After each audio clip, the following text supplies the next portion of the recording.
The House of Mirth by Edith Wharton. Book 2, Chapter 3. Miss Bart's telegram caught Lawrence Selden at the door of his hotel, and having read it, he turned back to wait for Dorset. The message necessarily left large gaps for conjecture, but all that he had recently heard and seen made these but too easy to fill in. On the whole, he was surprised, for though he had perceived that the situation contained all the elements of an explosion, he had often enough, in the range of his personal experience, seen just such combinations subside into harmlessness.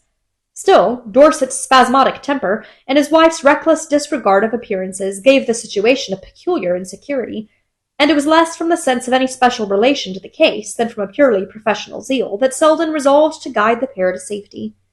Whether, in the present instance, safety for either lay in repairing so damaged a tie, it was no business of his to consider.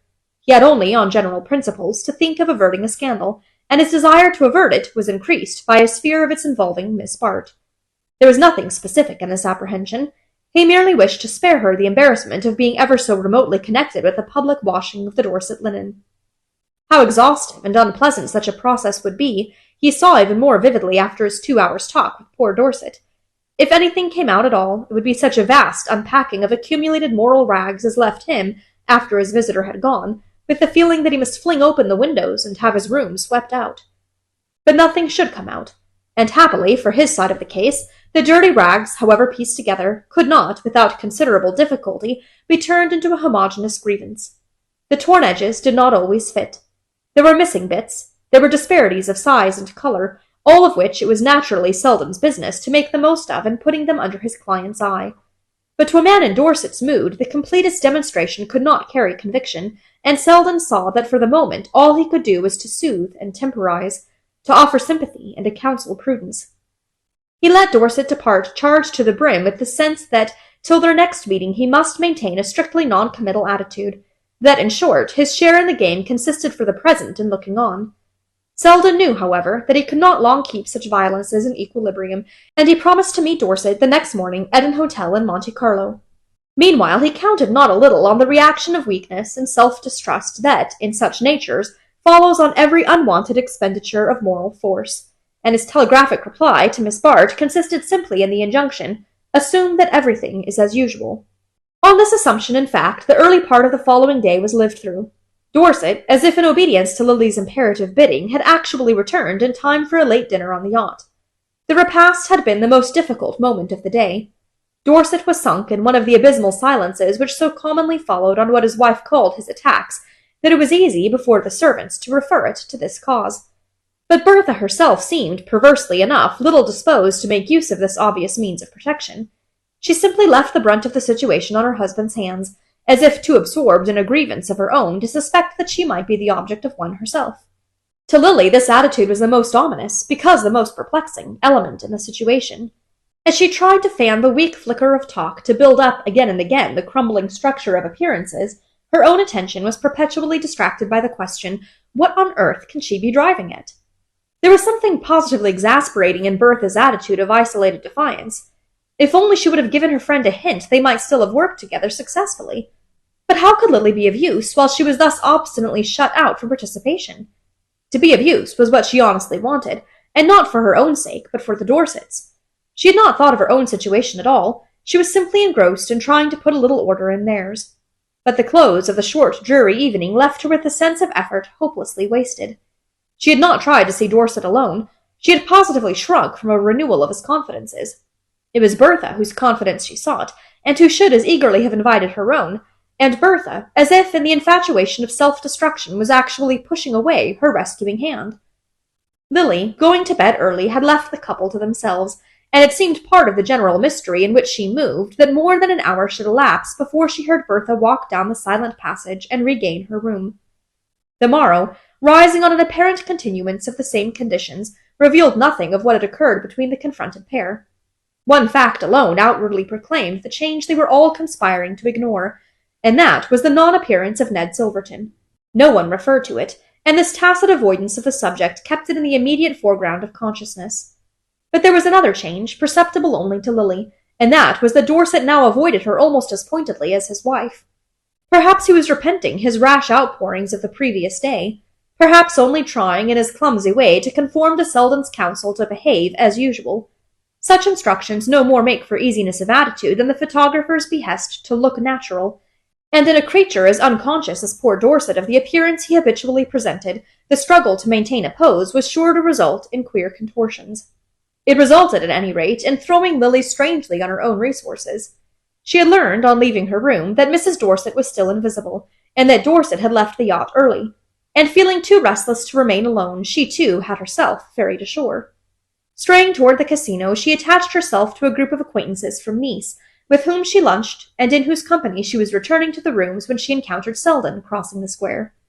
She could not, at the moment, separate herself definitely from her party, who had hospitably assumed that she would remain with them till they took their departure, but she found time for a momentary pause of enquiry, to which he promptly returned, "I've seen him again. He's just left me."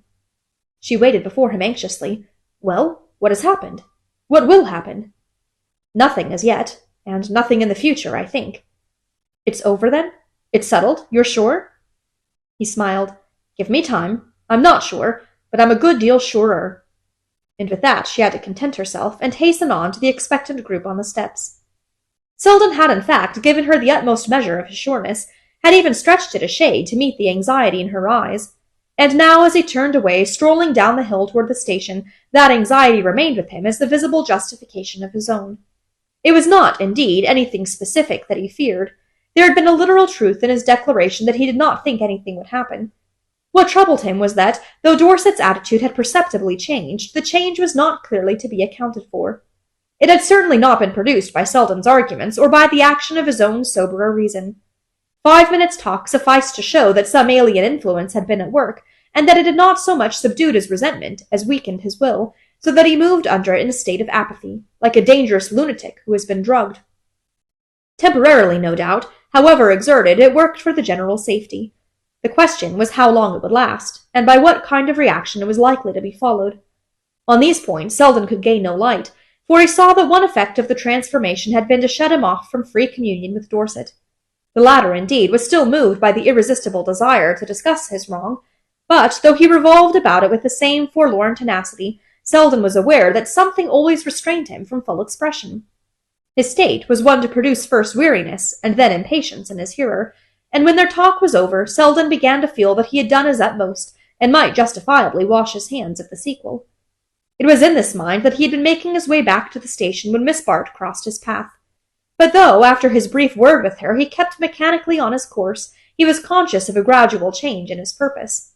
The change had been produced by the look in her eyes, and in his eagerness to define the nature of that look, he dropped into a seat in the gardens, and sat brooding upon the question. It was natural enough, in all conscience, that she should appear anxious. A young woman placed in the close intimacy of a yachting cruise between a couple on the verge of disaster could hardly, aside from her concern for her friends, be insensible to the awkwardness of her own position. The worst of it was that, in interpreting Miss Bart's state of mind, so many alternative readings were possible, and one of these, in Selden's troubled mind, took the ugly form suggested by Mrs. Fisher. If the girl was afraid, was she afraid for herself, or for her friends? And to what degree was her dread of a catastrophe intensified by the sense of being fatally involved in it? The burden of offence lying manifestly with Mrs. Dorset, this conjecture seemed on the face of it gratuitously unkind. But Selden knew that in the most one-sided matrimonial quarrel there are generally countercharges to be brought, and that they are brought with a greater audacity where the original grievance is so emphatic. Mrs. Fisher had not hesitated to suggest the likelihood of Dorset's marrying Miss Bart if anything happened, and though Mrs. Fisher's conclusions were notoriously rash, she was shrewd enough in reading the signs from which they were drawn. Dorset had apparently shown marked interest in the girl, and this interest might be used to cruel advantage in his wife's struggle for rehabilitation.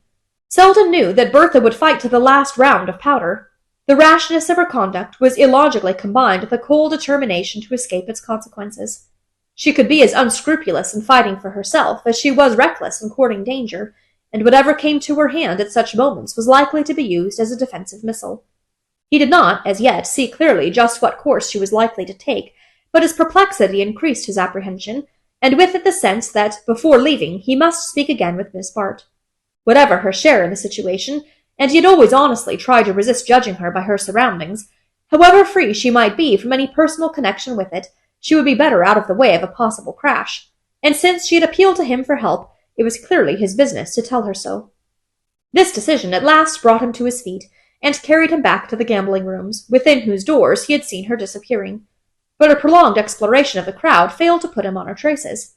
He saw instead, to his surprise, Ned Silverton loitering somewhat ostentatiously about the tables, and the discovery that this actor in the drama was not only hovering in the wings, but actually inviting the exposure of the footlights, though it might have seemed to imply that all peril was over, served rather to deepen Selden's sense of foreboding. Charged with this impression, he returned to the square, hoping to see Miss Bart move across it, as everyone in Monte Carlo seemed inevitably to do at least a dozen times a day. But here again he waited vainly for a glimpse of her, and the conclusion was slowly forced on him that she had gone back to the Sabrina. It would be difficult to follow her there, and still more difficult, should he do so, to contrive the opportunity for a private word, and he had almost decided on the unsatisfactory alternative of writing, when the ceaseless diorama of the square suddenly unrolled before him the figures of Lord Hubert and Mrs. Bry. Hailing them at once with his question, he learned from Lord Hubert that Miss Bart had just returned to the Sabrina in Dorset's company, an announcement so evidently disconcerting to him that Mrs. Bry, after a glance from her companion, which seemed to act like the pressure on a spring, brought forth a prompt proposal that he should come and meet his friends at dinner that evening. At Becasson's, a little dinner to the Duchess, she flashed out, before Lord Hubert had time to remove the pressure. Selden's sense of the privilege of being included in such company brought him early to the evening to the door of the restaurant, where he paused to scan the ranks of diners approaching down the brightly lit terrace. There, while the Brys hovered within over the last agitating alternatives of the menu, he kept watch for the guests from the Sabrina, who at length rose on the horizon in company with the Duchess, Lord and Lady Skiddaw, and the Stepneys. From this group it was easy for him to detach Miss Bart on the pretext of a moment's glance into one of the brilliant shops along the terrace, and to say to her, while they lingered together in the white dazzle of a jeweller's window, "I stopped over to see you, to beg of you to leave the yacht." The eyes she turned on him showed a quick gleam of her former fear. "To leave? What do you mean? What has happened?" "Nothing, but if anything should, why be in the way of it?" The glare from the jeweller's window, deepening the pallor of her face, gave to its delicate lines the sharpness of a tragic mask. "Nothing will, I am sure, but while there's even a doubt left, how can you think I would leave Bertha?" The words rang out on a note of contempt. Was it possibly of contempt for himself? Well, he was willing to risk its renewal to the extent of insisting, with an undeniable throb of added interest. "You have yourself to think of, you know." To which, with a strange fall of sadness in her voice, she answered, meeting his eyes, "If you knew how little difference that makes." "Oh, well, nothing will happen," he said, more for his own reassurance than for hers, and nothing, of course, she valiantly assented, as they turned to overtake their companions. In the thronged restaurant, taking their places about Mrs. Bry's illuminated board, their confidence seemed to gain support from the familiarity of their surroundings. Here were Dorset and his wife once more presenting their customary faces to the world, she engrossed in establishing her relation with an intensely new gown, he shrinking with dyspeptic dread from the multiplied solicitations of the menu.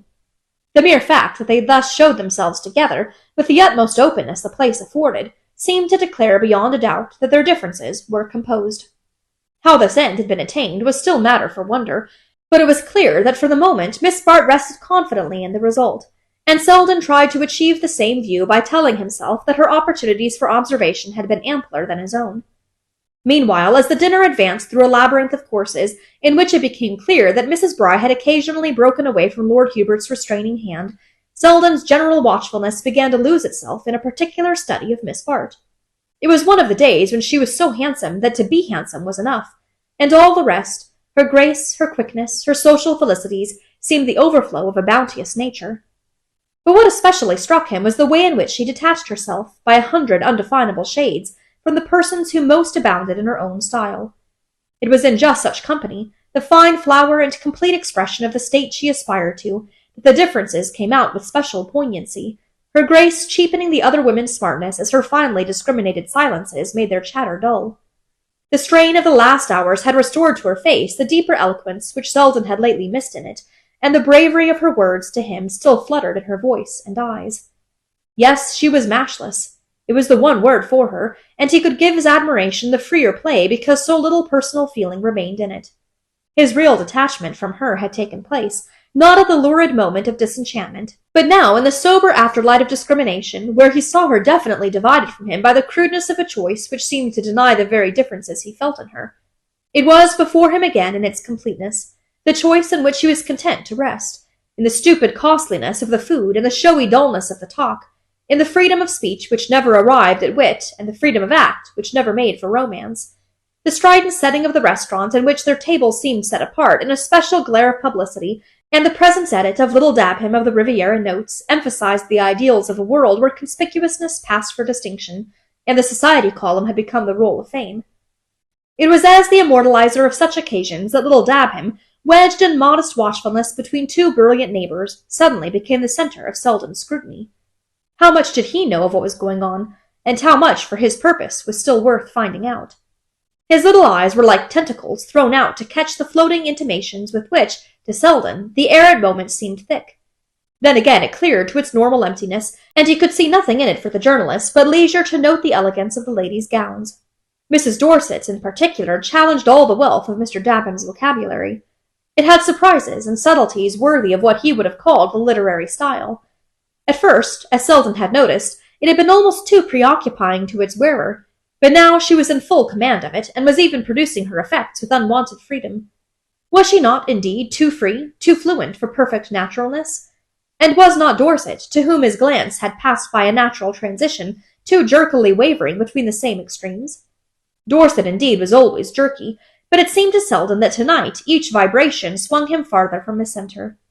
The dinner, meanwhile, was moving to its triumphant close, to the evident satisfaction of Mrs. Bry, who, throned in apoplectic majesty between Lord Skiddaw and Lord Hubert, seemed in spirit to be calling on Mrs. Fisher to witness her achievement. Short of Mrs. Fisher, her audience might have been called complete, for the restaurant was crowded with persons mainly gathered there for the purpose of spectatorship, and accurately posted as to the names and faces of the celebrities they had come to see. Mrs. Bry, conscious that all her feminine guests came under that heading, and that each one looked her part to admiration, shone on Lily with all the pent-up gratitude that Mrs. Fisher had failed to deserve. Selden, catching the glance, wondered what part Miss Bart had played in organizing the entertainment. She did at least a great deal to adorn it, and as he watched the bright security with which she bore herself, he smiled to think that he should have fancied her in need of help. Never had she appeared more serenely mistress of the situation than when, at the moment of dispersal, detaching himself a little from the group about the table, she turned with a smile and a graceful slant of the shoulders to receive her cloak from Dorset. The dinner had been protracted over Mr. Bry's exceptional cigars and a bewildering array of liqueurs, and many of the other tables were empty, but a sufficient number of diners still lingered to give relief to the leave-taking of Mrs. Bry's distinguished guests. This ceremony was drawn out and complicated by the fact that it involved, on the part of the Duchess and Lady Skiddaw, definite farewells and pledges of speedy reunion in Paris, where they were to pause and replenish their wardrobes on the way to England. The quality of Mrs. Bry's hospitality, and of the tips her husband had presumably imparted, lent to the manner of the English ladies a general effusiveness which shed the rosiest light over their hostess's future. In its glow, Mrs. Dorset and the Stepneys were also visibly included, and the whole scene had touches of intimacy worth their weight in gold to the watchful pen of Mr. Dabham. A glance at her watch caused the Duchess to exclaim to her sister that they had just time to dash for their train, and the flurry of this departure over, the Stepneys, who had their motor at the door, offered to convey the Dorsets and Miss Bart to the quay. The offer was accepted, and Mrs. Dorset moved away with her husband in attendance. Miss Bart had lingered for a last word with Lord Hubert, and Stepney, on whom Mr. Bry was pressing a final and still more expensive cigar, called out, "Come on, Lily, if you're going back to the yacht." Lily turned to obey, but as she did so, Mrs. Dorset, who had paused on her way out, moved a few steps back toward the table. "Miss Bart is not going back to the yacht," she said in a voice of singular distinctness. A startled look ran from eye to eye. Mrs. Bry crimsoned to the verge of congestion, Mrs. Stepney slipped nervously behind her husband, and Selden, in the general turmoil of his sensations, was mainly conscious of a longing to grip Dabham by the collar and fling him out into the street. Dorset, meanwhile, had stepped back to his wife's side. His face was white, and he looked about him with cowed, angry eyes. "Bertha! Miss Bart! This is some misunderstanding, some mistake." "Miss Bart remains here," his wife rejoined incisively, "and I think, George, we had better not detain Mrs. Stepney any longer." Miss Bart, during this brief exchange of words, remained in admirable erectness, slightly isolated from the embarrassed group about her. She had paled a little under the shock of the insult, but the discomposure of the surrounding faces was not reflected in her own. The faint disdain of her smile seemed to lift her high above her antagonist's reach, and it was not till she had given Mrs. Dorset the full measure of the distance between them that she turned and extended her hand to her hostess. I am joining the Duchess tomorrow, she explained, and it seemed easier for me to remain on shore for the night. She held firmly to Mrs. Brye's wavering eye while she gave this explanation, but when it was over, Selden saw her send a tentative glance from one to another of the women's faces. She read their incredulity in their averted looks, and the mute wretchedness of the men behind them, and for a miserable half-second he thought she quivered on the brink of failure. Then, turning to him with an easy gesture and the pale bravery of her recovered smile, "Dear Mr. Selden," she said, "you promised to see me to my cab." Outside, the sky was gusty and overcast, and as Lily and Selden moved toward the deserted gardens below the restaurant, spurts of warm rain blew fitfully against their faces. The fiction of the cab had been tacitly abandoned. They walked on in silence, her hand on his arm, till the deeper shade of the gardens received them, and pausing beside a bench, he said, "Sit down a moment." She dropped to the seat without answering, but the electric lamp at the bend of the path shed a gleam on the struggling misery of her face. Selden sat down beside her, waiting for her to speak, fearful lest any word he chose should touch too roughly on her wound, and kept also from free utterance by the wretched doubt which had slowly renewed itself within him. What had brought her to this pass? What weakness had placed her so abominably at her enemy's mercy? And why should Bertha Dorset have turned into an enemy at the very moment when she so obviously needed the support of her sex? Even while his nerves raged at the subjection of husbands to their wives, and at the cruelty of women to their kind, reason obstinately harped on the proverbial relation between smoke and fire. The memory of Mrs. Fisher's hints, and the corroboration of his own impressions, while they deepened his pity, also increased his constraint, since, whichever way he sought a free outlet for sympathy, was blocked by the fear of committing a blunder. Suddenly it struck him that his silence must seem almost as accusatory as that of the men he despised for turning from her, but before he could find the fitting word she had cut him short with a question. "Do you know of a quiet hotel? I can send for my maid in the morning." "An hotel? Here? That you can go to alone? It's not possible." She met this with a pale gleam of her old playfulness. "What is, then? It's too wet to sleep in the gardens." "But there must be someone." "Someone to whom I can go? Of course, any number. But at this hour? You see, my change of plan was rather sudden." "Good God! If you'd listened to me," he cried, venting his helplessness in a burst of anger. She still held him off with the gentle mockery of her smile. "But haven't I?" she rejoined. "You advised me to leave the yacht, and I'm leaving it." He saw then, with a pang of self-reproach, that she meant neither to explain nor to defend herself, that by his miserable silence he had forfeited all chance of helping her, and that the decisive hour was past. She had risen and stood before him in a kind of clouded majesty, like some deposed princess moving tranquilly to exile. "Lily," he exclaimed, with a note of despairing appeal, but— "Oh, not now," she gently admonished him, and then, in all the sweetness of her recovered composure, "Since I must find shelter somewhere, and since you're so kindly here to help me—" He gathered himself up at the challenge. "You will do as I tell you? There's but one thing, then. You must go straight to your cousins, the Stepneys." "Oh," broke from her, with a movement of instinctive resistance, but he insisted. "Come. It's late, and you must appear to have gone there directly." He had drawn her hand into his arm, but she held him back with a last gesture of protest. I can't. Not that. You don't know Gwen. You mustn't ask me." "I must ask you. You must obey me," he persisted, though infected at heart by her own fear. Her voice sank to a whisper. "And if she refuses?" "But, oh, trust me, he could only insist in return, and yielding to his touch, she let him lead her back in silence to the edge of the square. In the cab, they continued to remain silent through the brief drive which carried them to the illuminated portals of the Stepneys' hotel. Here he left her outside, in the darkness of the raised hood, while his name was sent up to Stepney, and he paced the showy hall, awaiting the latter's descent. 10 minutes later, the two men passed out together between the gold-laced custodians at the threshold, but in the vestibule Stepney drew up with a last flare of reluctance. "It's understood, then," he stipulated nervously, with his hand on Selden's arm. "She leaves tomorrow by the early train, and my wife's asleep and can't be disturbed."